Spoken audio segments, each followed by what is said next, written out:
మన టాపిక్ ఏంటంటే ఆల్ఫాబెట్స్ గురించి.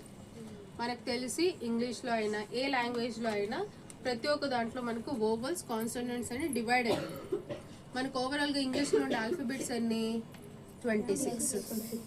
దాంట్లో మనకు వచ్చే వోవల్స్ 5. ఏంటవి?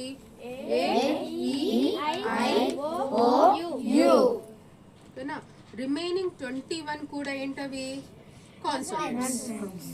ఎందుకు అసలు ఇవి వోవెల్స్ అంటున్నాం, వీటిని ఎందుకు కాన్సోనెంట్స్ అంటున్నాము అంటే, వోవెల్స్ అనే ప్రతి ఒక్క లెటర్ ఏదైనా సరే మనం ప్రొనౌన్స్ చేసేటప్పుడు నోట్లో బయటకు వచ్చే ఎటువంటి గ్యాప్ లేకుండా బయటకు వస్తుంది.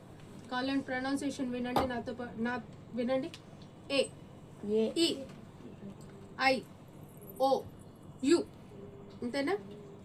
సో మనకు ప్రొనౌన్సియేషన్ చేసేటప్పుడు ఎటువంటి స్టాక్ లేకుండా ప్రొనౌన్స్ చేస్తుంది. అవి కాన్సనెంట్ అనుకోండి, ఫర్ ఎగ్జాంపుల్ బి ఆపుతున్నామా, బి, పి, టి.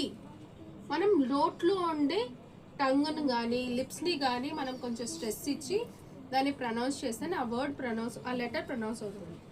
సో అది అలా ప్రొనౌన్స్ అయ్యే లెటర్స్ అన్నిటిని కాన్సోనెంట్స్ అంటాము.